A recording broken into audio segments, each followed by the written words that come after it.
하나님 말씀 보겠습니다. 하나님 말씀은 사도행전 2장 42절에서 47절 말씀까지 보겠습니다. 그들의 사도의 가르침을 받아 서로 교제하고 떡을 떼며 오직 기도를 힘쓰니라. 사람마다 두려워하는데 사도들로 말미암아 기사와 표적이 많이 나타나니 믿는 사람들이 다 함께 있어 모든 물건을 서로 통용하고 또 재산과 소유를 팔아 각 사람의 필요를 따라 나눠주며 날마다 마음을 같이하여 성전에 모이기를 힘쓰고 집에서 떡을 떼며 기쁨과 순전한 마음으로 음식을 먹고 하나님을 찬미하며 또 온 백성에게 칭송을 받으니 주께서 구원받는 사람을 날마다 더하게 하시니라. 아멘. 세상의 유일한 대안 예수 공동체라는 말씀을 나누겠습니다. 세상의 유일한 대안 예수 공동체라는 말씀을 나누겠습니다. 예수님이 이 땅에 오셔서 공생애를 보내셨습니다. 예수님을 중심으로 예수 공동체가 만들어졌죠. 그 예수님의 이 공동체는 세상의 공동체와는 전혀 달랐습니다. 특별히 바리새인들은 그들만의 공동체, 사내들인 회의라고 하는 공동체를 갖고 있었고, 예수님 당시 헤롯파, 그 다음에 셀로 땅, 헬로 땅, 헤롯 땅, 그리고 에스네파, 바리새파, 사두개파 이런 종파들로 나눠져 있었습니다. 그런데 예수님의 등장과 함께 아주 독특하고 이 세상이 이해할 수 없는 하나의 공동체가 생겼습니다. 그것은 죄인들과 그리고 병든 자들과 가난한 자들과 약한 자들이 함께하는 공동체, 더더군다나 아이들과 여자들도 함께 할 수 있는 공동체, 그 공동체가 예수님을 중심으로 만들어졌습니다. 그리고 그 공동체가 이제 예수님을 중심으로 예수님의 공생의 사역 속에서 많은 성장을 합니다. 그러나 예수 그리스도께서 잡히시고 십자가에 못 박혀 죽으심을 통해서 이제는 바리새인들과 사두개인들, 종교 지도자들은 예수 공동체를 완벽하게 제압하고 완벽하게 깨뜨렸다고 생각했습니다. 하지만 예수님이 부활하심을 통해서 교회가 탄생하게 됩니다. 많은 분들이 교회 탄생을 오순절 성령 강림 이후로 보지만 사실상 교회의 탄생은 예수 그리스도의 부활을 통해서 실질적으로 탄생합니다. 그러니까 오순절 날이라고 하는 그 성령 강림이 실질적으로 교회의 탄생이 분명하게 되어지긴 했지만, 그러나 그것을 잉태한 것은 그 부활이에요, 사실. 그러니까 부활 이전에는 예수님의 성육신, 예수님의 공생의 사역, 그리고 예수님의 부활, 그때 이미 잉태되어졌고, 실질적으로 나타난 것은 성령 강림 이후에 교회가 나타납니다. 그러면 예수 공동체라고 하는 교회는 뭐냐? 헬라어로 교회라고 하는 헬라어 단어는 에클레시아라는 뜻입니다. 단어입니다. 근데 그 뜻은 세상에 있는 자들을 세상 밖으로 불러낸 자들의 모임이라는 뜻입니다. 그러니까 세상에 있던 사람들을 세상 밖으로 불러내어서 모여있는 무리들, 그들이 교회입니다. 그런 의미에서 우리가 성도라는 것은 거룩한 무리들이란 뜻입니다. 그런 의미에서 교회 공동체는 세상 공동체와 전혀 다릅니다. 오늘날의 교회가 세상의 대안이 되어야 되는데 많은 경우에 그러지 못하는 것을 보게 되어집니다. 그 이유는 교회의 생명이라고 할 수 있는 진리의 말씀, 그리고 성령의 사역의 역사가 이제는 잘 나타나지 않게 되자 무엇보다 교회의 타락과 또 잘못된 교리들 혹은 교리의 남용들, 아니면 신앙의 본질보다는 의식과 형식을 중요시 여기는 일련의 이러한 과정들을 통해서 교회가 힘을 잃어갔습니다. 예수님은 예수님의 공동체를 향해서 자녀들을 향해 이렇게 말했습니다. 너는 세상의 소금이고 너는 세상의 빛이다 라고 말했습니다. 결국 교회가 빛과 소금의 역할을 감당하려면 이 세상을 구할 뿐만 아니라 실질적인 세상의 대안이 될 겁니다. 하지만 교회가 그 역할을 감당하지 못할 때 세상은 아주 암울하고 오히려 세상으로부터 교회가 조롱을 받게 되어지는, 심지어는 하나님 그분의 이름이 더럽혀지는 그런 일들이 벌어진다는 겁니다. 오늘 이것이 오늘 우리에게 시사한 바가 큽니다. 왜 그러냐면 교회는 분명하게 세상의 대안이 되어지는데 그 대안이 되는 교회가 제 역할을 감당하지 못할 때 오히려 세상보다 못한 그런 공동체로 전락한다는 겁니다. 그러니까 세상 속 그리스도인 혹은 교회 안에 있는 그리스도인, 세상 속에 있는 그리스도인을 일컬어진 사람은 가나안 교인이라 일컬어지는 분들이에요. 소위 안 나가 교인들. 근데 교회 안에 있는 또 세상 사람과 별반 다를 바 없는 교인들, 여기에서 아주 심각한 딜레마를 이제 우리가 겪게 됩니다. 그럼 교회는 무엇인가? 교회는 인간이 만들어낸 게 아닙니다. 이게 굉장히 중요합니다. 그러니까 오늘날 가나안 교인들이 혹은 안 나가 교인들이 파생되어진 가장 큰 원인은 뭐냐면 잘못된 칭의 교리의 남용, 그리고 구원의 확신이라고 하는 것이 일종의 개인적이고 그리고 그러니까 어떤 종교적인 어떤 하나의 그냥 심리적인 요소 속에서 나타나는 구원의 확신을 강조를 하다 보니까 내가 예수님 믿고 구원의 확신을 받았어. 그러니까 더 이상 교회가 교회답지 않고 교회 가면 시험이 되니까 내가 교회 다닐 필요 없다고 생각하는 사람들이 많아지는 겁니다.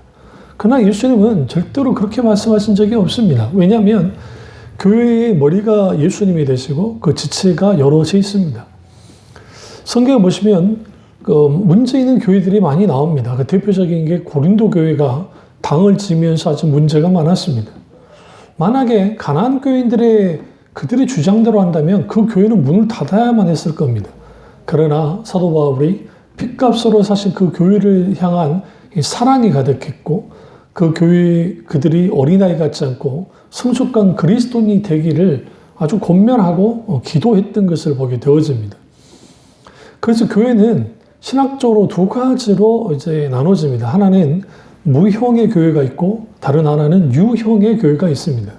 무형의 교회는 예수 그리스도 그분이 십자가에서 못 박혀 돌아가시고 부활하심을 통해서 오신절 성령 감림 때 탄생한 교회입니다. 그러니까 외형적으로는 눈에 보이기에는 예루살렘 교회가 실질적으로 탄생했지만 그러나 무형의 교회로서 유니버설한 보편적인 교회, 그 교회가 우주적인 교회가 이제 등장을 하게 되는 겁니다. 이것을 무형의 교회라고 합니다. 그 무형의 교회는 완전합니다. 눈에 보이지 않죠. 그러나 분명한 것은 예수 그리스도 그분이 통치하고 다스리시는 하나님의 사랑과 의의 통치함이 분명하게 있는 그 교회가 분명하게 있다는 사실입니다. 동시적으로 유형의 교회가 있습니다. 이 유형의 교회는 지교회를 뜻합니다. 각 교회들. 그래서 초대교회만 해도 서머나 교회, 사대교회, 빌라델비아 교회, 에베소 교회, 기타 등등 여러 교회들, 라우디아 교회 이렇게까지 그런 교회들이 있었습니다. 예루살렘 교회는 말할 것도 없고 안디옥 교회도 말할 것도 없고 많은 교회가 있었죠. 그런데 중요한 것은 우리가 하나 착각하지 말아야 될 것은 많은 분들이 초대교회로 돌아가자라고 하는 구호를 외칩니다. 그러니까 초대교회로 돌아가는 건 좋은데 그러면 초대교회가 완벽한 교회인가? 그렇지 않다는 사실입니다. 우리는 초대교회 예루살렘 교회가 아주 완벽했을 거라는 생각은 그렇지 않고 초대교회 중에 하나는 데살로니가 교회가 완벽하지 않았습니다. 사도 바울의 선포하는 말씀을 하나님 말씀으로 받을 정도로 아주 신실한 교인들이었지만 그들은 지나친 종말론에 빠져서 그래서 예수님이 언제 오실지 모르잖아요. 근데 그 재림이 임박했다고 하는 사실 하나만으로 직업을 그대로 내팽개치고 재림만을 바라보는 그런 교인들이 있었단 말이에요. 그러니까 사도 바울이 일하는 자를 먹지도 말라고 강하게 질책하면서 임박한 예수 그리스도의 재림이 언제인지 알지 못하는데 우리는 준비하면서 이 땅의 삶도 최선을 다해서 살아야 된다고 분명하게 말을 했습니다. 그뿐 아니라 예루살렘 교회에서도 그러니까 아주 초대교회 원형이라 할 수 있는 예루살렘 교회에서도 뭐 이 아나니아와 삽비라 같은 사람들은 하나님께 헌금을 드리지만 속이는, 그러니까 다 드린 게 아니라 다 드린 것처럼 행동하는, 물론 바나바와 같이 기꺼이 주님의 교회를 향해서 헌금했던 사람도 있지만 그렇지 못했던 사람들도 분명하게 있었고요.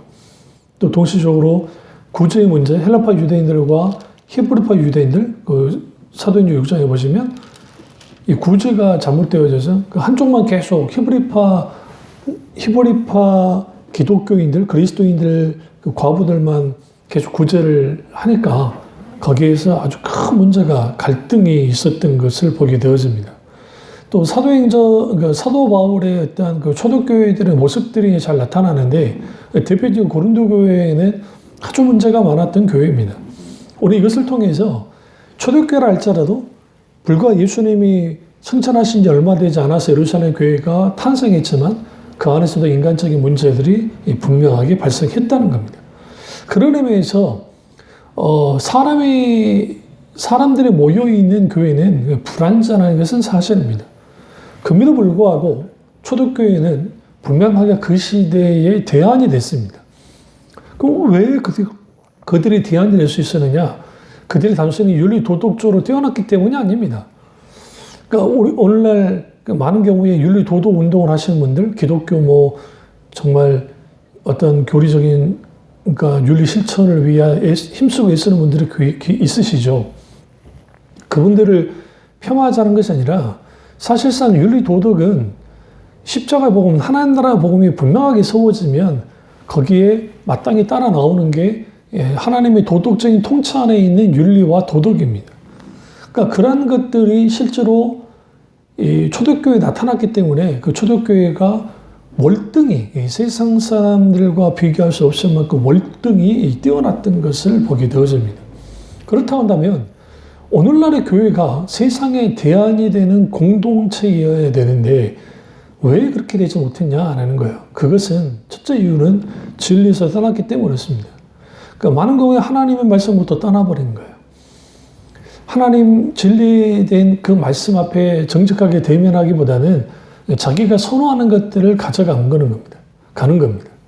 그러니까 예를 들어 성경을 읽더라도 자기들이 관점, 자기들이 보고자 한 것만을 보는 거예요.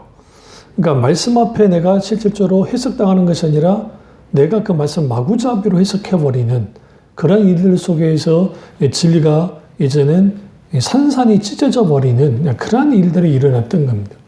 두 번째는 신앙의 본질보다는 신앙의 형식과 그리고 의식만을 추구한 겁니다. 그러니까 형식과 의식만을 추구하게 된 근본적 원인은 뭐냐면 이제는 눈에 보여지는 것들을 추구한 거야.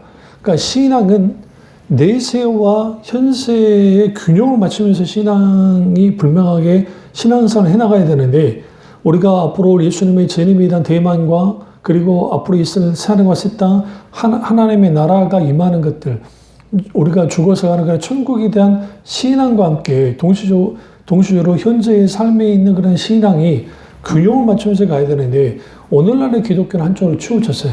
그 현재적인 삶에만 모든 초점이 맞춰져 버린 겁니다. 그러다 보니까 실용적이고 뭔가 대안이 되는 어떤 그러한 설교만을 갈구하는 거예요. 우리가 초대교회 성도들 보세요. 그들은 치열하게 현실을 살았지만 동시적으로 하나님 나라를 또 치열하게 바라봤던 사람들입니다.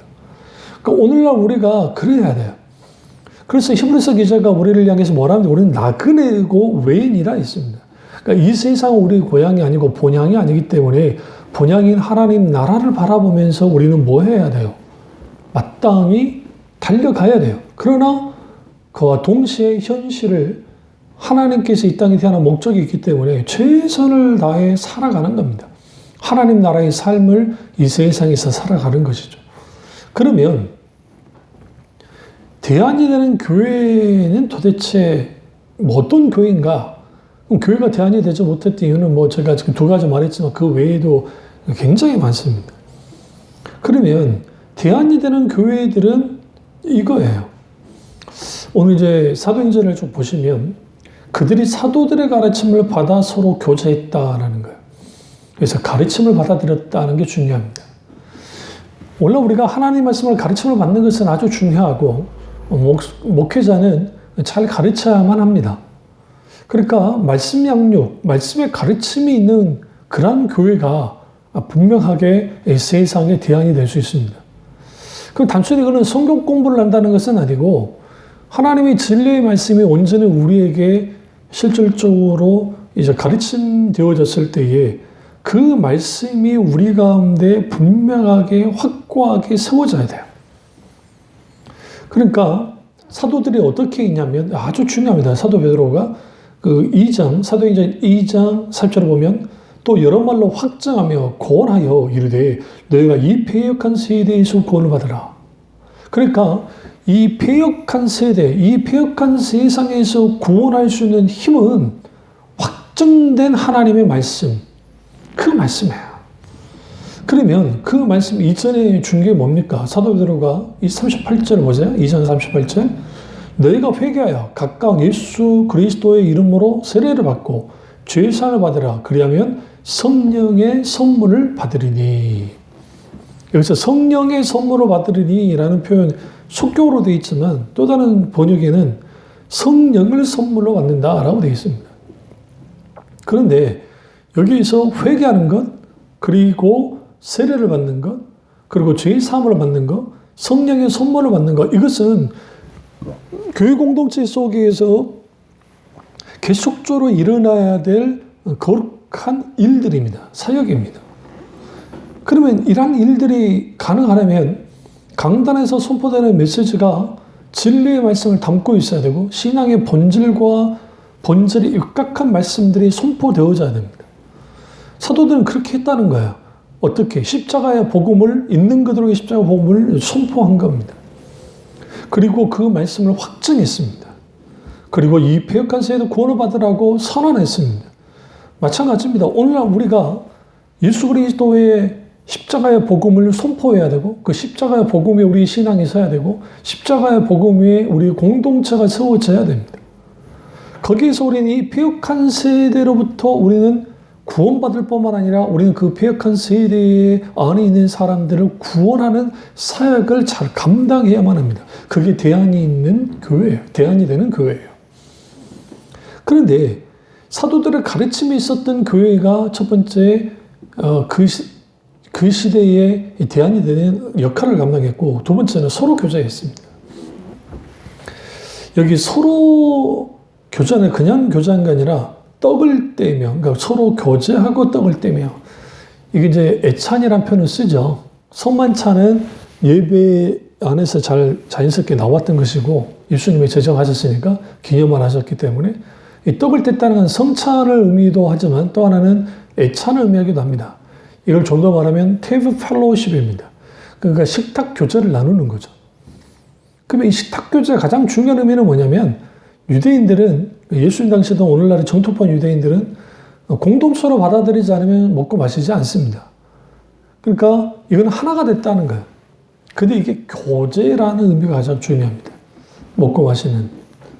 그러니까 이 교제는 결국은 예수 그리스도 그분의 십자가의 죽으심, 그러니까 예수 그리스도를 중심으로 한 이 교제가 활발하게 일어나야 돼요.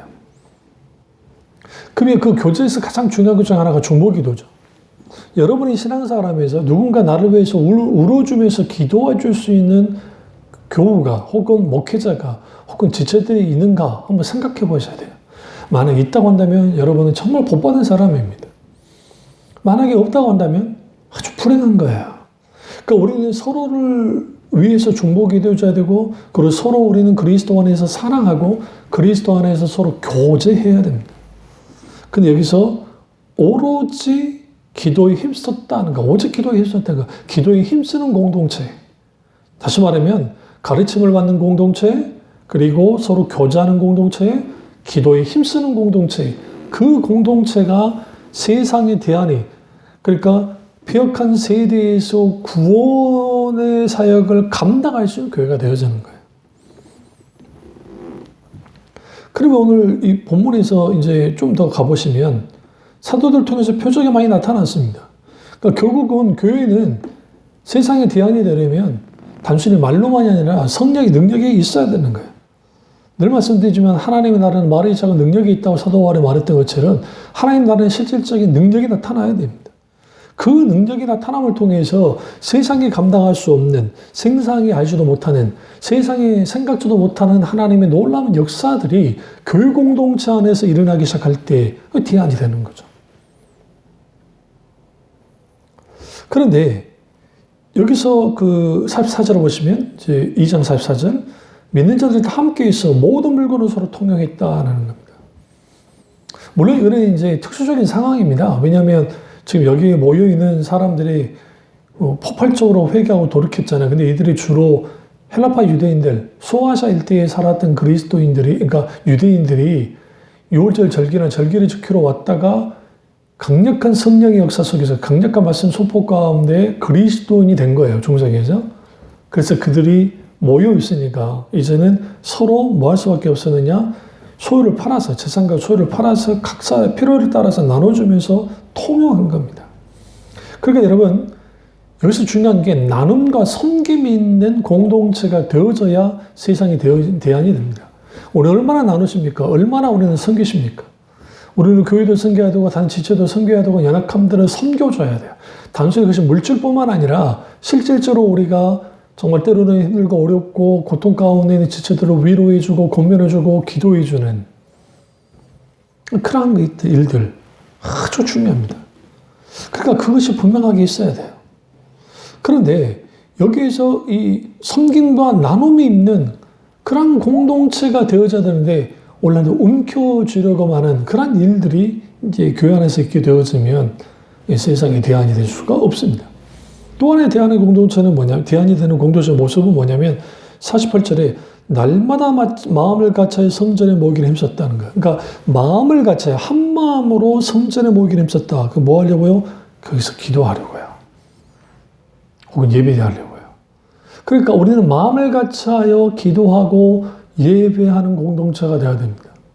한 마음 한 뜻으로. 그러니까 우리는 예배를 드릴 때 그냥 예배 나와서 그냥 쭈그려 앉아서 그냥 드리는 게 그게 예배가 아니고 정말 성령과 진리로 하나님 앞에 예배를 드릴 수가 있어야 돼요. 근데 놀라운 것은 그렇게 모이기를 힘썼는데 집에서 떡을 떼며 기쁨과 순전한 마음으로 음식을 먹고 여기서 하나님을 찬미하며 결국 우리는 하나님 그러니까 계속적으로 이 테이블 펠로우십을 아주 강조하죠. 그러니까 예수 공동체는 테이블 펠로우십 공동체예요. 식탁교제예요. 그러니까 성경 보시면 예수님이 드시는 장면이 참 많이 나와요. 베다니 나사로의 집에서도 드셨고요. 교제 나누시고요. 그리고 그 바리새인 시몬 집에서도 주님이 식탁교제에 참여하시는 것을 보고 또 우리가 잘 아시는 그 삭개오의 집에서도 주님이 먹고 마시는 세리였던 마태와도 마찬가지고 그러니까 기타 등등 예수님의 제자들과도 많이 드시는 장면들, 심지어는 부활하신 다음에 그 갈릴리 호수에 있는 예수님의 제자들에게 조반을 준비하셔서 그들을 떡과 빵과 그리고 그 생선을 먹게 하시는 그러한 것들이 이상할 정도로 많이 나와요. 그건 뭐냐면 먹고 마신다는 단순히 식사한다는 것이 아니라 여기는 우리나라에 뭐 식구라는 말이 있는 것처럼 함께 먹는 게 식구라고 한 식탁, 한 상에서 먹는 게 식구라는 표현을 쓰잖아요. 마찬 그리스도 안에서 한 가족이 되었다는 거죠. 한 가족이 되어지는 것, 그리고 같이 먹고 마시는 것은 그들이 한마음 한뜻으로 이제는 서로를 인정하고 하나의 공동체가 됐다는 것을 뜻하기 때문에 아주 중요했습니다. 그래서 이게 있는데 중요한 건 참여하는 거예요. 찬양하는 거예요. 우리가 적어도 그리스도 안에서 찬양하는 공동체가 돼야 됩니다. 우리의 삶의 인상 속에서 찬양해야죠. 요즘에는 스마트폰에 아주 발전해서 우리 어떤 찬양들 유튜브를 딱 틀어놓으면 그 유튜브가 계속 듣다 보면 자연스럽게 여러 찬양들을 우리에게 계속적으로 들을 수 있도록 도와줍니다. 그러니까 마찬가지로 우리의 삶의 상당 부분이 기도뿐만 아니라 말씀을 묵상하고 있는 것뿐만 아니라 찬양 또한 있어야 돼요. 그러니까 우리 찬미하는 것, 하나님 그분을 영원롭게 하고 하나님께 감사와 찬양과 영광을 돌리는 그런 것들이 분명하게 있는 공동체가 되어져야 돼요. 근데 여기서 중요한 게 놀라운 게 뭐냐면 온 백성에게 칭송을 받았다는 겁니다. 그러니까 그 초대교회에 이들이 대안이 된 거예요. 그러니까 바리새인들이 예수님 이후에 십자가 이제 승천하신 이후에 바리새인이 대안이 아니라 사두개인이 대안이 아니라 헤롯 땅이 대안이 아니라 더 과격한 셀로 땅이 또 소위 말하는 그 대안이 아니라 에스네파가 대안이 아니라 누가 대안인 거예요? 초대교회 공동체, 예수 공동체, 교회가 대안이었어. 어떻게? 칭송을 받았다는 거예요. 칭송을 받았다는 것은 그들이 인정했다는 거죠. 그들을 칭찬했다는 거죠. 그들이 다르다는 것을 분명히 알았다는 거죠. 이게 오늘날 우리에게 칭송을 받는 교회가 돼야 사실 대안이 돼요. 그러면 칭송을 어떻게 받는 겁니까? 윤리 도덕적으로 열심히 잘하고, 그러니까 교회마다 거리거리 돌아다니면서 청소도 하고 참 귀하다고 생각하는데, 단순히 그런다고 해서 세상의 사람들이 칭송하지 않습니다. 세상은 복음에 대하여 적대적입니다.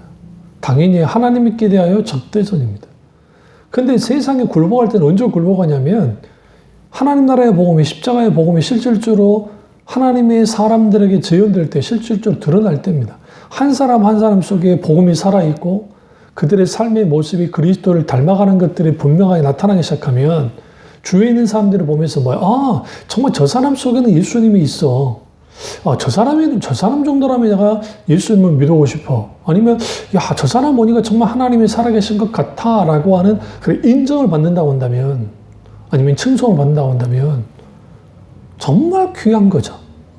그런 사람들이 세상에 대안이 될 수 있는 그리스도입니다. 우리가 가족 구원이 왜 힘듭니까? 가족이 복음을 잘 받아들이지 않죠. 그런데 내가 그리스도인이라고 하면서 가족과의 삶 속에서 정말 그리스도인다운 삶을 살지 못하면 그 가족은 더더군다나 받아들이지 않죠. 친구 속에서도 마찬가지고, 직장 속에서도 마찬가지고, 인간관계 속에서 마찬가지고, 그리스도인답게 살아가지 않는 그러한 삶 속에서 실질적으로 관계 전도가 일어난다는 것은 거의 불가능한 거예요, 사실. 그러면 이 세상이 대안이 된다는 거, 교회가 대안이 된다는 것은 뭡니까? 사실 음부의 권세가 이기지 못하는 게 교회예요. 그래서 사도 베드로 신앙 고백 위에 교회가 세워지잖아요. 내 반석을 내가 교회에 세우겠다 했잖아요. 그럼 베드로에게 세운다는 게 아니라 주는 그리스도시와 살아계신 하나님의 아들이다라고 하는 사도 베드로의 고백, 신앙 고백 위에 주님이 세운다는 거예요. 근데 그 교회는 어떤 교회냐? 음부의 권세가 감당치 못하는 교회예요. 그러니까 세상이 대안이 되는 거예요. 그러니까 세상이 이렇게 말하잖아요. 정치가 이 세상이 대안이 된다. 과학이 대안이 된다. 오늘 어떤 종교가 대안이 된다. 아니면 어떤 철학이 대안이 된다. 기타 등등 여러 가지가 대안이 된다고 주장을 하지만 사실상 대안이 되지 못합니다. 왜냐하면 거기는 진정한 영원한 생명이 없기 때문에, 진리가 없기 때문에. 그러면 교회가 이 세상에 대안이 되려면 진리가 가득 넘쳐야 돼요. 그리고 세상 것들을, 세속화되어졌던 것들을 닦게 부시고 몰아내야 돼요. 그러니까 교회 안에 너무나 많은 부분에 있어서 세상적인 것들이 너무 많이 들어와 있습니다. 그러니까 세상적인 것들이 너무 많이 들어와 있으니까 여기서 무슨 일이 벌어지냐면 세상을 고쳐야 되는, 세상에 대안이 돼야 되는 교회가 오히려 세상과 별반 다를 게 없어져 버린 것. 이게 오늘날의 가장 큰 문제인 겁니다. 그러니까 많은 분들이 한국교회 위기를 숫자가 많이 줄어들었다고 그래서 그게 위기라는데, 물론 그것도 위기죠. 그러나 더 큰 위기는 뭐냐면 교회가 세상에 대안이 되지 못하는, 실질적으로 세상을 바꿀 수 없는, 그렇게 되는 거예요. 그게 더 큰 문제인 거죠. 그러니까 교회가 뭔가 달라야 되는데 다르지 않은 거예요. 다르지 않으니까 사람들 어떻게 생각합니까? 교회나 뭐나 다를 게 없는데 교회를 다녀봤자 뭐 하겠느냐고 하는, 소위 말하는 그런 잘못된 그 영향력을 끼치니까 교회가 대안이 되지 못하는 겁니다. 이게 아주 큰 문제인 거죠.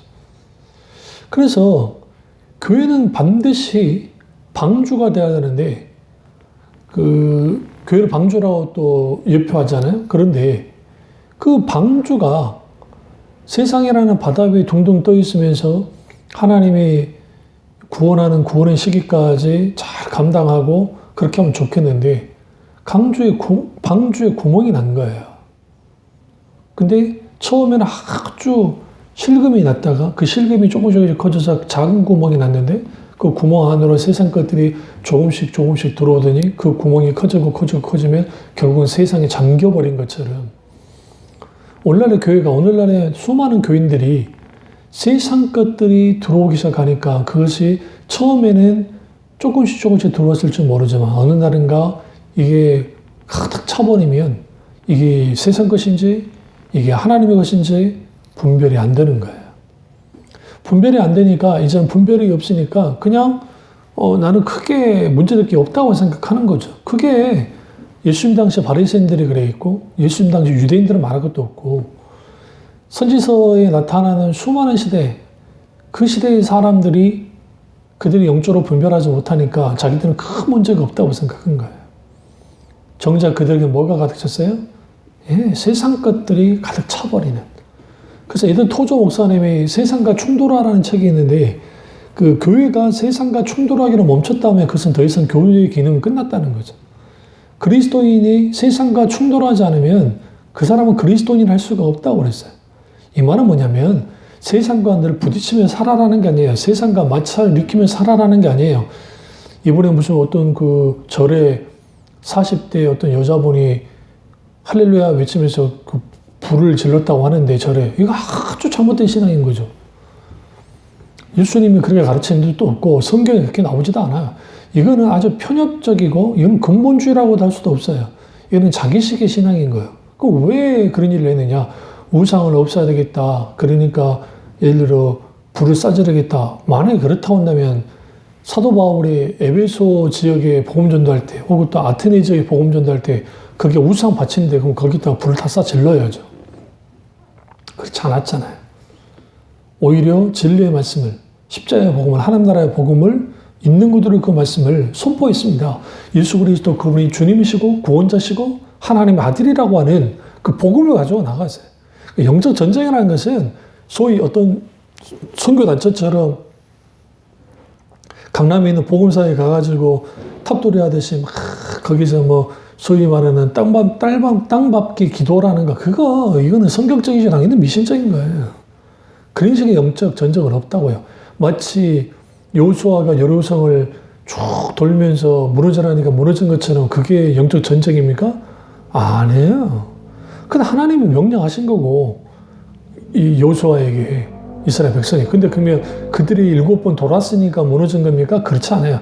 그럼 주는 뭘 원하는 거예요? 결국 무너뜨리는 분은 하나님이신데 그들에게 믿음의 순종을 보여주시는 거예요. 그러니까 순종을 보기를 원하는 거예요. 어떻게 그들이 끝까지 순종하는지, 믿음으로 반응하는지 그걸 주님이 테스트한 거예요. 마찬가지로 세상의 대안이 되는 교회는 세상과 달라야죠. 그러니까 세상과 다르려면 교회에 뭐가 있어야 돼요? 당연히 진리가 가득해요. 그러니까 하나님의 진리의 굳건히 있어야 되고 인간의 중심이 되는 교회가 아니라 하나님이 중심이 되는 교회가 돼야 되고 그리고 결국은 그 교회 안에 가득할 것은 그 예수님이 늘 가르쳤던 말씀처럼 크고자 하지 말고 작은 자가 되고 섬기라고 하고 그 섬김과 나눔 그리고 적어도 우리는 우리 각 지체들을 향해서 뭘 할 수 있어야 돼요? 넓은 마음을 가지고 품을 써야 돼요. 품고 기도할 수 있는 그런 자들이 되어야 됩니다. 그런 사람들이 세상을 뭐 할 수 있는 대안이 되는 세상을 고치고 그리고 세상을 구원하는 사역을 감당하는 거예요. 또 그런 교회가. 그렇기 때문에 우리가 잘 아셔야 될 게 우리가 윤리 도덕적으로 뛰어난 거 아주 중요합니다. 그러나 기독교는 윤리 도덕에서 기독교는 종교가 아니지만 표현하면 그런 종교가 아니에요.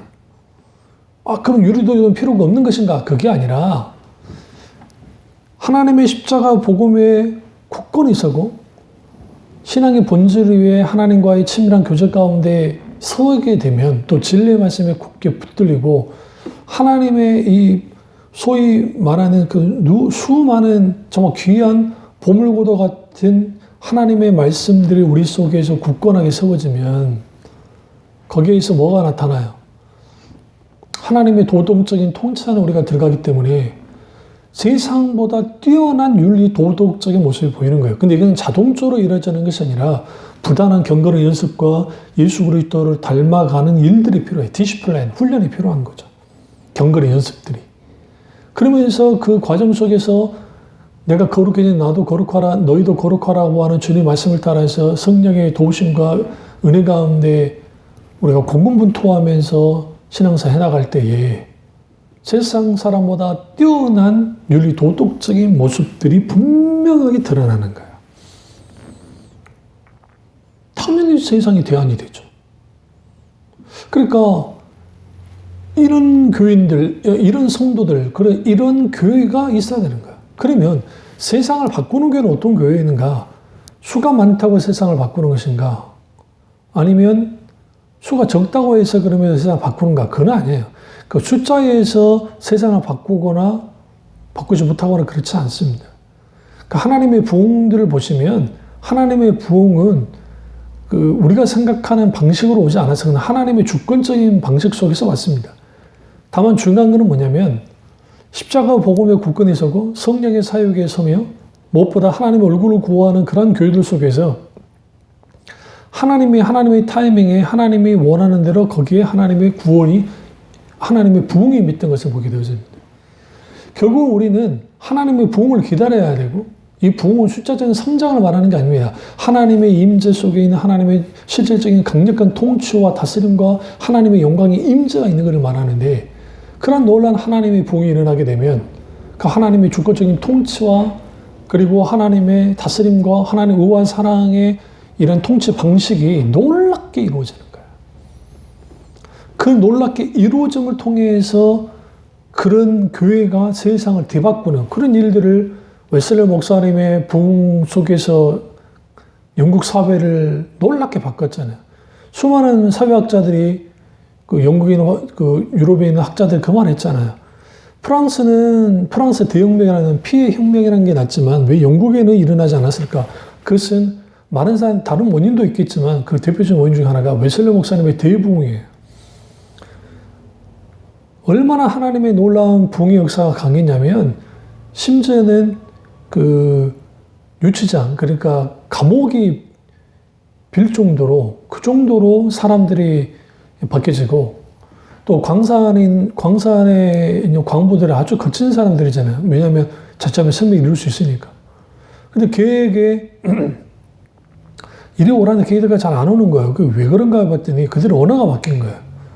그 전에는 욕설과 막 님이 당원서는 막 그런 말들을 했던 사람들이 있는데 갑자기 주님 놀라운 부흥을 경험하고 하니까 그들의 인격이 변하고 삶이 변하고 성품이 변하니까 걔가 못 알아들었다고 하는 그 에피소드가 있는 것처럼 하나님의 놀라운 이러한 부흥이 임한 거죠. 그러니까 조나단 에드워드 목사님이 있을 때 미국 사회라는 게 11세기에 이미 교회들이 많이 무너졌어요. 그 시대가. 왜냐하면 자유주의 신학과 잘못된 이성주의에 의해서. 그 청년들의 교회를 조롱하고 목회자를 구타를 하고 수녀님들을 막 송충도 하는 막 별 일들이 다 심지어는 교회에 불을 싸지르는 일들도 일어났었고 그런 가운데 조나단 에드워드 목사님 제1차 대각성의 놀라운 역사가 나타났을 때에 그걸 통해서 교회가 세상을 바꿨습니다. 조지 비필드 목사님 통한 영국도 마찬가지고 이후에 여러 하나님의 부흥들이 나타나는데 그게 뭐냐? 교회가 이 세상의 대안이라는 것을 분명히 알 수 있는 거예요. 그래서 우리는 적어도 한 지역 사회에 강력한 영향을 끼칠 수 있는 교회가 되어져야 됩니다. 그 단순히 숫자, 정치, 선거 그게 아니라 영적으로 선한 영향력을 끼칠 수가 있어야 돼요. 그런 교회가 되어지려면 초대교회 성도들이 철저하게 하나님 중심으로 그리스도를 중심으로 해서 하나가 되어지고 그리고 그들은 진리의 말씀을 소중하게 여겼고 그 가르침을 깊이 받았고 서로 교제하고 기도하면서 하나님께 찬양하고 그리고 그뿐만 아니라 사람들에게 칭송을 받는, 그렇다고 해서 우리가 사람에게 칭찬받기 위해서 하는 건 아니에요. 이런 과정, 영적으로, 신학적으로, 신앙적으로 그리스도를 닮아가는 하나님 나라의 삶을 온전히 살아가기 시작하면 그 속에서 사람들이 보고 인정하는 거예요. 아, 그래. 저게 그리스도인이지. 저 사람들이 그리스도인이지. 그러한 교회가 되어지고 그러한 신자가 되어질 때에 이 세상이 대안이 되는 겁니다. 그래도 묻겠습니다. 여러분은 여러분의 집에 대안이 되는 사람입니까? 여러분의 가정에? 아니면 여러분의 친구들에게 대안이 됩니까? 여러분 믿지 않는 친구들이 어떤 힘들고 어려움이 있을 때 기꺼이 여러분에게 전화를 해서 조언을 구하고 그런 일들이 있습니까? 여러분의 직장에서 여러분이 대안이 되나요? 아니면 여러분의 사회 구성, 기타 등등 우리가 지금 지역 속에서 대안이 되는 교회이고 대안이 되는 사람들입니까? 아직 대안이 되지 않았다고 한다면 우리가 정말 하나님이 원하는 그리스도인, 오늘 초대교회,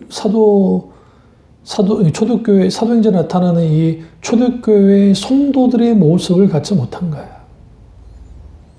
우리는 적어도 믿지 않는 가족이든 믿지 않는 우리 지체들에게 패역한 세대의 구원을 받으라고 멈출 수 있는 성도들이 돼야 됩니다. 그리고 신앙생활을 하긴 하는데 그 신앙생활에서 아주 어려움을 겪고 있는 그런 지체들이 있다고 한다면 그 사람들에게 도움이 돼야 됩니다. 그게 왜 중요하냐면 우리가 가는 곳마다 선한 영향력을 끼치고 그리스도인이 대안이 되어지고 대안이 되어질 때 그 대안은 내 선한 어떤 윤리 도덕적인 행위로만 일어나는 게 아니라 그것은 내 안에 있는 그리스도께서 충분히 놀라운 십자가의 복음에 굳게 서고 내가 신앙의 본질 위에 굳게 있어서 실질적으로 그리스도를 닮아가는 신앙생활을 해나가기 시작하면 그들보다 뛰어난 윤리 도덕적인 어떠한 성품이든 행동이든 삶의 모습이든 그것이 드러나기 때문에 당연히 그들이 인정할 수밖에 없게 되어지는 거예요. 그래서 그리스도는 어떤 사람이어야 된다 했으면 늘 손해보는 사람이라 했잖아요. 손해봐야 돼요. 누구 때문에? 주님 때문에. 예수 믿는 사람들은 손해보는 사람이지 하나도 움켜쥐는 사람이 아닙니다. 그러나 인간의 본성은 움켜쥐려 하죠. 오늘 초대교회 특징이 뭡니까? 자기들의 재산을 팔아서 나눠줬다잖아요. 소유를 팔아서 나눠줬다잖아요.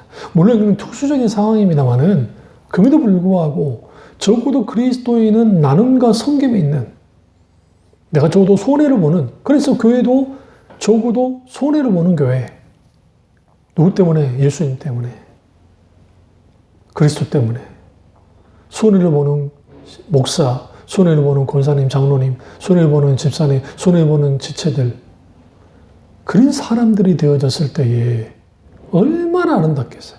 아름다운 공동체가 있겠어요. 그러면 세상에 들어와 있는 수많은 어떤 잘못된 요소들, 그 대표적인 게 실용주의적인 존 두이의 미국식 실용주의가 기독교라는 종교와 만나서 실용주의적 기독교, 번용주의, 신번용주의, 적극적 사고방식, 심리학적인 요소, 마케팅의 어떤 요소들, 인본주의적인 요소들, 인간적인 요소들 이런 모든 것들이 들어왔는데 우리는 차근차근 분별하면서 걸러낼 거는 걸러내고 받아들일 건 받아들이면서 스스로가 나를 매일매일 개혁해 나가야 돼요. 교회는 뭐냐? 초대교회로 돌아가자는 모토가 개혁교회의 모토인데 결국은 초대교회로 돌아간다는 것은 계속적으로 내가 개혁되어지고 개혁되는 거예요. 그러니까 그 개혁되려면 분명하게 우리는 하나님 앞에 어떤 인식, 내가 뭔가가 잘못됐다, 내가 잘못된 게 있다고 한다면 기꺼이 하나님께 회개하고 그리고 바꿔나가기 시작하는 거예요. 교회 주인은 누굽니까? 하나님이십니다. 교회 주인은 인간이 아닙니다. 교회는 철저하게 피라미드 구조가 아니라 역피라미드 구조라고 말씀드렸죠. 하나님께서 크신 하나님이 우리 종도를 살아가고 직제를 주셨잖아요. 목사가 지체들, 또 직분자들의 평신도들을 같이 귀하게 섬김을 통해서 그 섬김이 자라날 때 그 교회 공동체 속에 소위 말하는 관계의 문제, 미움의 문제, 다툼의 문제, 이러한 문제가 적어지기 시작할 거예요. 어느 교회든 다툼이 없을 수 없고 어느 교회든 오해가 없을 수는 없습니다. 그러나 그 모든 것들을 충분히 그 교회의 성도들이 기도로 녹이고 하나님 은혜로 녹이고 때로는 중재자로서 서면서 귀하게 녹여나가는 일들을 그걸 해나갈 때 그러한 교회가 아주 아름다운 교회입니다. 그러나 이 말씀 꼭 드리고 싶습니다. 우리 복음 자체가, 십자가복음 자체가 세상이 거부합니다. 왜냐하면 예수 그리스도의 십자가의 복음은 그 자체가 꺼리낌이 되고 때로는 그 말씀이 뭐가 되어져요? 그 십자가의 복음이 이게 미련하게 보이는 거예요. 그렇기 때문에 우리는 분명하게 예수 그리스도의 십자가의 복음 위에 굳건히 서서 이 세상을 향해서 하나님의 말씀을 선포한다 할지라도 그리고 그 교회가 윤리도덕적으로 괜찮다 할지라도 세상은 여전히 공격할 겁니다. 그런데 이 공격은 우리가 의로 인하여 핍박을 받는 것이기 때문에 하나님 앞에 상급이 있고 아주 귀한 겁니다. 근데 문제는 우리가 윤리도덕으로 문제가 생긴 상태에서 공격을 받는 거, 우리 할 말이 없는 거죠. 우리가 설 자리가 없는 거죠. 그러니까 요즘 가슴 아픈 게 기독교, 목사, 장로, 이런 그 비아냥과 이러한 그 교회를 향한 조롱들이 단순히 특정한 교회가 잘못했기 때문에 그 교회만의 문제가 아니라 오늘날 우리의 문제이다 하는 거예요. 그 문제 인식을 할 필요가 있습니다. 그렇다고 한다면 우리가 섬기는 교회는 어떤 교회인가? 인간인지라 완벽할 수는 없지만 그럼에도 불구하고 우리가 매 순간순간 자기 갱신을 하고 교회도 자기 개혁을 해나가면서 계속적으로 말씀으로 돌아가고 초대교로 돌아가고 우리의 신앙을 매 순간순간 점검하면서 나가기 시작할 때 놀랍게 이 시대의 대안이 되는 교회가 될 수 있습니다. 하나님은 바로 그 교회를 찾고 있는 거예요. 그런 교회가 있으면 하나님은 그 교회를 사용해서 하나님의 놀라운 부흥을 일으킵니다. 바로 그 교회가 우리가 섬기는 교회가 되기를 그리고 참비 중앙교회 되기를 사모하고요. 우리 교우들도 이 말씀 듣고 있는 우리 성도님들도 내가 정말 내 가정이 대안이 되고 내 친구들이 대안이 되고 그리고 내 직장에서 대안이 되는 사람이 되어달라고 하나님께 기도할 뿐만 아니라 굳건히 하나님의 진리의 말씀에 굳건히 서고 성령의 놀라운 역사 가운데 있음을 통해서 말씀과 성령의 조화 가운데 굳건히 섬을 통해서 진정한 대안이 되는 참배중앙교회 우리 교회들이 되고 그리고 우리 교우들이 되시기를 주님의 이름으로 축원합니다. 기도하겠습니다. 성령님 오시옵소서 오셔서 오늘 선포된 말씀을 깊이 깨달을 수 있도록 도와주시고 우리 부담이 되게 하셔서 정말 주님 이 시대에 대안이 되는 그리스도인이 되고 대안이 되는 교회가 되어지기 원합니다. 아버지 그렇습니다. 오늘 우리가 주님 안에서 진정한 대안이 되기 원하오니 성령께서 강하게 역사해 주셔서 진정한 주님으로 말미암아 정말 이 세대를 구하고 이 피역한 세대에서 내가 구원받을 뿐만 아니라 이 세대를 구원하는 그런 사역에 기꺼이 동참할 수 있도록 도와주시고 이 세대의 대안이 되음을 통해서 빛과 소금의 역할을 잘 감당할 뿐만 아니라 아름답고 놀라우신 그 하나님의 땅에 떨어지는 이름을 우리가 기꺼이 높여드리고 하나님께 영광 드릴 수 있도록 도와주시옵소서. 온전히 주께서 함께 하시기 원하고 예수님의 이름으로 기도드렸습니다. 아멘.